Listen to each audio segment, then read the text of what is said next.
increase, right? A little so, bit. just Aaron, a couple that's maybe, like, but maybe a lot. a little bit. It's like throwing gasoline in your oven, man. That thing's gonna hit pretty hard. I think this is a really interesting dynamic because the Walking Wake is speed booster from the photosynthesis boost, and so even Icy Wind, it's likely that even after an Icy Wind, the Walking Wake will still, and the Chi will both outspeed the Groudon, and so interesting choice from Bezod here, where he can choose to use Moonblast to try and turn Chi-Yu's Beads of Ruin against the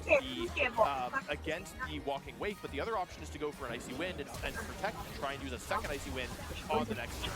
Yeah, it's interesting because I think like Groudon right now probably feels like it's applying a lot of pressure. And we're going to see a Terra here, and so I mean a Walking Wake Terra of course would get rid of that weakness, and so this is now Water Terra Walking Wake, which is great both offensively and defensively. Yes, there's Beads of Ruin, but now you get rid of the super effective hit, and so I think Groudon's in a really awkward spot right now because it's so slow. All right, here we see it's going to be Moonblast, but how much does this do, like 30%? No, the Beads of Ruin a lot more, yeah. And actually, oh my god, Jake calls it out and goes for Hydro Steam into the Flutter Mane, a really risky play because if Groudon went for Oppressive Blade, that would risk Jay losing both of his Pokemon here. Flutter Mane hangs on thanks to Focus Sash, but I have a feeling that it won't be hanging on much longer as Chi-Yu locks into a Heat Wave, and an inaccurate move is only 90% accurate! Oh, you can see everyone was waiting! Oh, it's gonna miss! Misses! That's actually huge because now another Moonblast. By the way, that Moonblast, it's like a Sunless Walking Wake. I thought it would take it a little bit better. I know Beads of Ruin was active, but oh my goodness, like, it means that Jay actually literally needs to Terror in order to survive that. And, you know, here's the thing, Walking Wake is not very common in the metagame, so it's like, I myself didn't know my Walking Wake damage calcs, but that's a big, big miss, and of course, huge miss. One of the biggest downsides of using Chi-Yu as well is that it has to click Heat Wave or Overheat so frequently, or Snarl, it's going to miss, but of course, this now puts Jay in an awkward spot because the Flutter Mane can just pressure with another Moonblast in that slot. But Groudon right now, feeling a little bit exposed, is going to switch out, and it is going to be the Miraidon coming out. Yeah, so no switches from Jay's side. It could have been a Weezing coming in there, shutting down the Photosynthesis of the Flutter Mane to allow another Heat Wave to come out, but then you still take double Heat Wave. And actually, it's Aqua Jet, the tech move that is not used very often on Walking Wake because it's a special attacker here, finishes off the 1 HP Flutter Mane. So Jay recovering quite well here. I think, you know, you keep your Walking Wake alive, you still get a Sun boosted Heat Wave doing a lot of damage to an Assault Vest Miraidon, and I think actually, I would put Jay in the lead right now. Yeah, and that Aqua Jet actually really a game changer, getting rid of the downside of that Heat Wave miss. Once again, not a very common attack, but a great one to like solidify the knockout there. There was the opportunity maybe to go for a Protect there. Miraidon is really well positioned right now, though, where it threatens with so much damage. You know it's a Scarf Chi-Yu on the opposing side, so it's locked into Heat Wave. And so, you know, you could go for something like a Light Screen here, and okay, we're seeing the potential Thunder Wave hover, but Miraidon right now should be able to dish out so much damage with the Electro Drift. And it's going to be able to hit so hard. We've seen Electric Terra, Miraidon before. He's considering it, but he's like, okay, if I Electric Terra, then I actually suddenly take more damage with Heat Wave, so not going to go for it. It's tough as well because the Walking Wake against Speed Boost. Yeah, that means that it can, you know, actually outspeed and threaten KO with Draco Meteor. So Bezod really has to do something about the Walking Wake, but of course, every turn you take these teammates, these are adding up. And actually, it's going to be a switch out for the Walking Wake. Who's coming in here? If it's Group Bonnet or if it's, there's honestly a lot of Pokemon can be awkward here. Koraidon even would be incredible, and it is Koraidon. So Koraidon coming in here, this means that Chi-Yu is kind of free to launch a Heat Wave. The Thunder Wave does come out and connect, it's not 100% accurate. Koraidon gets paralyzed, but I honestly feel like the Walking Wake might be the bigger threat at the end of this game. Yeah, that's a really great play by Jay conserving. And another Heat Wave miss! Who is it missing? It's the Miraidon, okay. Oh my goodness. Get a lot of damage on a Grimmsnarl. Electro Drift comes out. So to your point, well, you kind of need to respond to the Walking Wake because otherwise it's going to just Draco Meteor you. And I think this game has really highlighted the speed advantage that Jay has, right? Like the Wake and the Chi are just consistently moving first. And now the Flutter Mane was obviously faster, but it only got one attack off. That Aqua Jet, by the way, so helpful in picking off Focus Sash Pokemon. Focus Sash is one of the best items in the format right now. You can use it on a lot of restricted Pokemon and non-restricted. And so the Miraidon here does do a lot of damage, and the Thunder Wave does, you know, put the speed control a little bit more into Bezat's favor, but it's only really going to be Miraidon dishing out a lot of damage. That being said, now you get the Spree Light Screen off, you can knock out the Koraidon, and Chi-Yu's just continuing to launch Heat Waves into an Assault Vest Miraidon. It does connect both this time, and you can see the value of that Light Screen. However, the question is, this is Assault Vest Miraidon, so is it going to pick up the KO on Chi-Yu? I feel like it's Miraidon, so it probably will. Of course, it can also go after the Koraidon here, but it is going to target on the Chi-Yu here. Does it KO? It does. However, Koraidon has not yet attacked for the turn. And Groudon is a strong Pokemon, but I'm not... It would be somewhat difficult, I think, to win a 3 against 1. Does it? No paralysis. Collision Course, I mean, This probably just gets the KO, yeah. Wow, brutal. And now Bezod is down 3 against 1. It is paralyzed Koraidon, and the Walking Wake is damaged, so it's not like, it's not guaranteed over. Light screen is up, but you know, actually, you know, I think Koraidon can win. Yeah. Because, okay, Precipice Blades hits both. If Walking Wake comes in, Precipice Blades hits both. It's a miracle. KOs both, okay? And then it survives the Acid Barrage thanks to the light screen. And then, yeah, maybe no.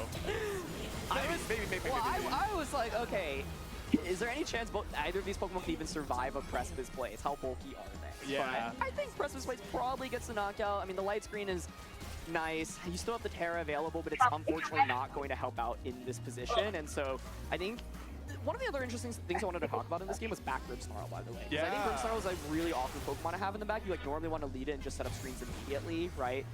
So Groudon's going to protect here. I'll, stall out a turn of Sun and also just see what Jay wants to commit to, maybe bait out a Protect. But Hydro Steam right now, of course, incredibly well positioned. And it's a tough spot for Groudon. It doesn't have any boosts. And, oh, there was a Koraidon paralysis this turn. Probably didn't make a huge difference. But you never know. Maybe it was side Flame Charge to get the speed advantage, right?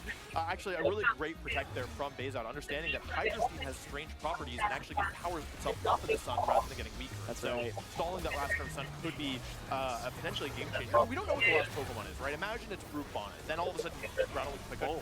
Oh my god, that's not even like the strongest possible loss. Okay, it hits both. Let's see. Koraidon, Oh yes, my, it doesn't even survived. KO the Koraidon. Oh my goodness, Groudon! Groudon, we were gassing you up! How are you doing this to us? Okay, Bezod needs a paralysis here. No paralysis. Well, Aaron, I'm not so sure. Maybe if it's... I think it might be over. Oh, okay. Groudon Well, survives. but there's still one more Pokemon that just gets to come out and finish off Groudon. I think this Walking Wake Chiyu lead was so impressive. Yeah. Honestly. And the fact that Groudon was led, giving that photosynthesis boost. And the Sun boost. Exactly. Oh, to both. yeah. Like, it was a complete liability, unfortunately, in this one. And so, If if you are Bezod, you gotta go back to a table, think things through a little bit more. And so, I think, unfortunately, Grimmsnarl's screens didn't really provide enough in this game. The damage was just so much. Yeah. Like even though, of course, it's good to get light screen up. You can reduce damage from great things to come my way. But those Pokemon were hitting so hard that, like, it kind of didn't matter. I also think that, here, the Aqua Jet KOing the Fluttermane was huge. really important. Yes. Because the Fluttermane looked quite good. It was the only Pokemon, I think, on the team, on Bezod's team, that could naturally outspeed both of those Pokemon with the Sun up, right? As we do watch this replay back. But yeah, I think Fluttermane being limited to only one attack was a big deal. It also makes me wonder, Aaron, about that turn one decision between Icy Wind and Moonblast. Because while Icy Wind, of course, like, wouldn't have done much damage and wouldn't have helped Groudon to actually survive against these Pokemon, or like to outspeed these Pokemon, I should say, it would have allowed me to ride over the chain, I think, a little bit. So you got to wonder about, does Bezod bring a Pokemon adjustment? Does it change the order that the Pokemon are brought? Maybe we see front Grimmsnarl trying to get more value out of those screens. Maybe don't lead Groudon to force Jade to instead set the Sun up himself. Or maybe it's a Pokemon adjustment altogether. Yeah, it's interesting. I think like Volcarona is probably really awkward in this one because it just takes so much damage. But I think I can see Incineroar coming out here, right? It does give you Fake Out, and if you lead Incin into the Wake plus the Chi-Yu, there's two Pokemon that can't protect in front of you. You have Fake Out. Yeah. But I think it makes sense for Bezod to like run it back with the same Pokemon, but like maybe in a different order, like you said. I think like Groudon as a lead actually was a huge liability and actually gave Jay a huge advantage, and so like keeping that in the back would make sense. I was thinking Grimmsnarl and Miraidon as a lead is pretty decent into what Jay went for in the last game, because you can pressure with like Thunder Wave immediately into Walking Wake, and then you don't have to worry about Chiyu's offense very much. But yeah, I think Miraidon is something that of course can apply a lot more offensive pressure. I do think like Fluttermane's actually a really crucial Pokemon in this one, like you said. But yeah, because of that Aqua Jet, you actually have to be very careful because you will go down to like the Hydro Steam Aqua Jet combo that we saw previously. Yeah, maybe even like an overheat Aqua Jet. Or maybe you never know. The question, by the way, Aaron, is Weezing. Is Weezing, because that's a mix-up that could make an appearance here. Okay, but there is still no Grimmsnarl in the front, so I think overall this isn't. This actually is not such a bad lead for Bezod. It's still Weezing, I think. And you know, Aaron, that's probably why we didn't see Grimmsnarl in front. Now that I'm saying it out loud, I didn't really understand it, but now I'm like, oh, you really don't want Grimmsnarl into Weezing that has taunt and is likely faster. Like, if you have taunt and you're Weezing, you're probably doing it in part to deal with Grimmsnarl. Yeah, so it becomes really awkward, of course, for the Grimmsnarl, because it actually then can be turned into a complete liability. Yeah. But Weezing, a really interesting adjustment here, of course. There's the ability shield on the Koraidon, so that is going to allow Koraidon to still set up the Sun.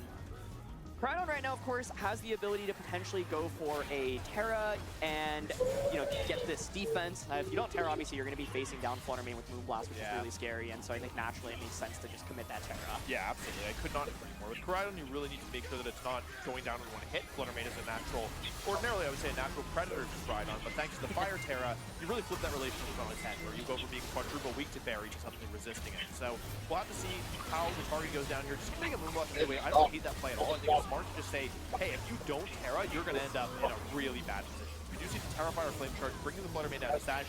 We see Jay really prioritizing this Fluttermane, understanding how dangerous they'll be in the late game here. The question is, who did Mirai on target? Because either slot...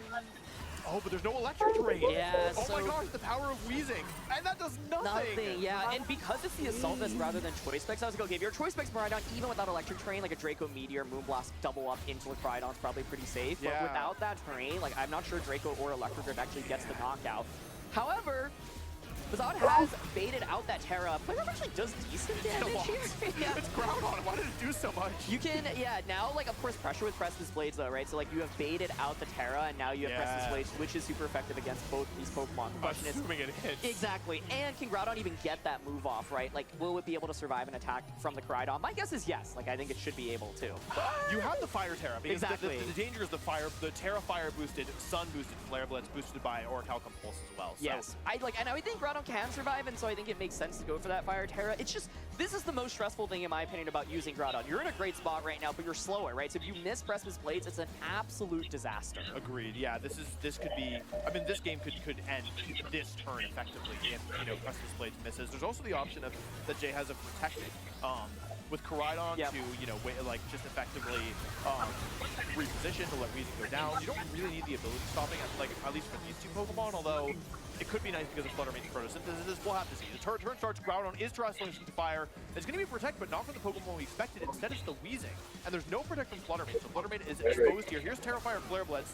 That's going to be into Groudon, right? Let's see if it does half of the remaining HP. Ooh, 148 down to 63. Oh, that would have picked up the KO. Yeah. Needed to Terra there, but he is going to be able to survive that. Moonblast comes out, but those Precipice Blades connect right now, and this would be so bad. Close your eyes, Warren. I don't want you to see this one. It's going to hit Groudon. Okay, it does. Oh. Okay, so the game continues, although, I mean, it was a great turn, right? However, Chi-Yu can come in now. Chi-Yu, Walking Wake. Well, Walking Wake is okay, right? Because you have, there's no photosynthesis available on it because of the opposing Weezing. It's like that Aqua Jet, once again, is so interesting though, right? Because it can pick off the Fluttermane, but Fluttermane can just protect. But it's just going to be... Aaron, there's another restricted! Oh my god, Aaron, how did you beat this? Happy to just click Astro Barrage, Weezing, turning off that photosynthesis. So yeah, you see that back Grimmsnarl. This is a really tricky position for Bazad, honestly, I think, because yeah, like, Flutter is threatened. You can just click Astro Barrage into everything. I do think Grimm is nice, but the problem with Grimm is that Weezing is so oppressive. It's shutting down your... It's going to taunt you. Exactly, or yeah. play rough you if it thinks it can get the KO. And I want to call this out, right? Because Grimmsnarl is everywhere in the format right now, so this is actually a really cool way to stop Grimmsnarl from being effective. If you can turn off that Prankster, it's actually way less valuable. Now, the Groudon is not the worst Pokemon that can come out, but like it can eat up an Astro Barrage and a play rough, and that damage really adds up. So even though Bazad's got all of his Pokemon, it's actually a fairly awkward position, and Calyrex loves coming out in positions like this where everything's already taking some damage. You can just click Astro Barrage, Astro Barrage, Astro Barrage. Normally when you're trying to deal with a strong offensive Pokemon, you have Pokemon with low HP, you just sacrifice them to let your back Pokemon get in for free, but here you can't do that because of the Grimnay ability, which isn't shut down, or the As-1 ability, calling the Grimnay ability, whatever. Weezing is not able to shut down because Calyrex is powerful. Does it play rough into this spot? It would do a lot of damage. Oh, okay. It's going to be Poison Gas, which I think, yeah, it's like a neutral play, right? Like, you're always able to potentially poison. So now, this Miraidon, of course, is on a timer. I was thinking, though, if it was Play Rough coming out there, the Miraidon may have just been an Astro Barrage KO range. Yeah, so now, you're right.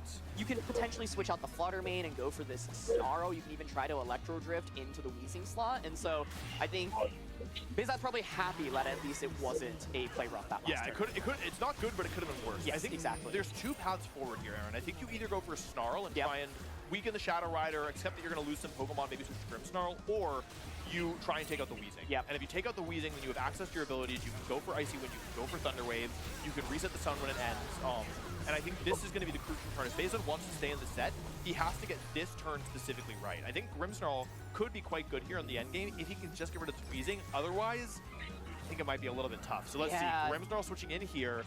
Does Weezing go for the protect? I think it's actually a little bit safe to do so because your Calyrex, isn't like even if Snarl comes off, like you'll still survive the turn, right? And that's no Hadron engine. Exactly, yeah. And so it is going to be the protect, and I think Bezod betting it all on hoping that the protect wasn't going to come out, and that Astral Barrage continues to just really stack up. And it is Electro Drift into the Weezing. Weezing has been incredible in this game, honestly. It's pretty amazing, especially because it wasn't even brought as far as we know in the first game. We see all 4 Pokemon we did, right? Both Restricted and then Chiyu and Walking Wake. So this seems so hard to come back from. This is Calyrex's dream because you Astral Barrage everything, and I think the photosynthesis ability being turned off in this game was absolutely huge, right? Grimmsnarl, no Prankster.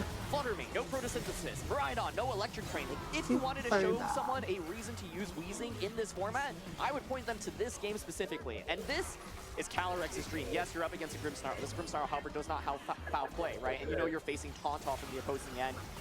Jet can obviously just go for Astral Barrage and Taunt, or even Astral Barrage and play rough, right? And so, Bezod's hoping, okay, you know what? My last bet is getting a paralysis into you, but now Astral Barrage gets that first knockout.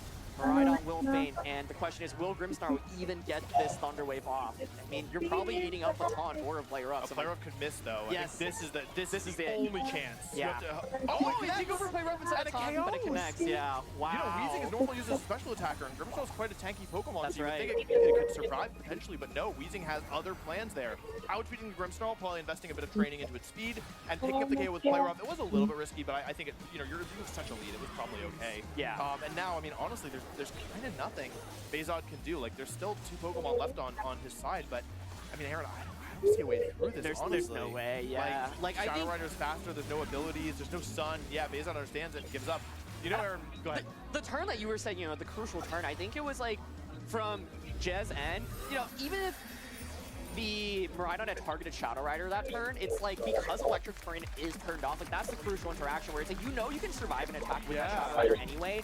Yes, Snarl is super effective, but my guess is Shadow Rider at least is going to take that. And so it was relatively safe to go for the protect and then go for the attack. And I think Bezod probably honestly recognized that and was thinking, okay, I'm already so far behind in this game, and if like Jim misses it and I actually get the knockout, suddenly I'm entirely back into this game because now my abilities are all online. But Weezing was the unsung MVP of that game. It really just decreased Bezod's offense, and it was so difficult for him to get value out of his Pokemon. Yeah, I think what was so great about that set from Jay's end is that there were so many different threats. Like in game 1, you go in and you're thinking, oh my god, I have to deal with the Weezing. I have to worry about my abilities being shut down. You're like really, really aware of it, right? And then you kind of get caught off guard as you lead with Groudon, and the opponent leads with Walking Wake and Chiyu, 2 Pokemon that take advantage of your sun and really abuse it. Then in game 2, you totally switch modes and you start with the Weezing and you use Weezing instead as the focal point, while Bezod is trying to adjust to the Chiyu and the Walking Wake lead. And I think part of the brilliance of leading so heavily into Walking Wake in game 1 is it really discouraged Bezod from bringing that Incineroar, the Pokemon that really was needed to deal with the Shadow Rider. The Shadow Rider doesn't have Focus Sash, so switching in Incineroar, Pressure's knockoff, it actually could have allowed the game to be turned around. However, because the last Pokemon was Grimmsnarl, a Pokemon that frankly didn't look great in this set specifically, despite being one of the strongest Pokemon right now, it allowed Jay to really, just totally flip this game on its head. Yeah, I think the lead that I keep thinking about that we didn't see in this game was Incineroar plus Groudon, because if you go up against Groudon Weezing, you can fake out Groudon turn 1 bulk up, and then suddenly with the bulk up, now you are not taking like a ton of damage opposing Groudon, and then like, if you look at Just team, there's nothing that actually really takes Presence Blade super well. So once you get that bulk up, you're threatening with a lot of really, really powerful damage. But I can see why Bezod may have not felt the most comfortable bringing Incineroar into this matchup, especially given like some of the big Pokemon like Walking Wake, for example. But yeah, I think like Groudon could have been really good in this one if positioned properly, and then Incineroar here, of course, would have been really good into the Shadow Rider in particular as well. But yeah, I think like this game really highlights why Weezing can be so incredible in this format. In my opinion, Weezing is probably one of the most difficult Pokemon to execute and use properly. But it looked phenomenal in that game, and I was also particularly impressed by Play Rough. Yeah, I think Play Rough was really, really strong there. It applied a lot of pressure. It also just did a lot of damage. Yeah. You know what I mean? Like we don't Grimmsnarl. Yeah, like we don't think about Weezing as an offensive Pokemon. They're like, oh yeah, you have Weezing on the team. Its goal is to sit in the field and say, no abilities, no, I'm eating them all. And so to have it actually contribute, and it wasn't just Play Rough, also it was the Poison Gas, right?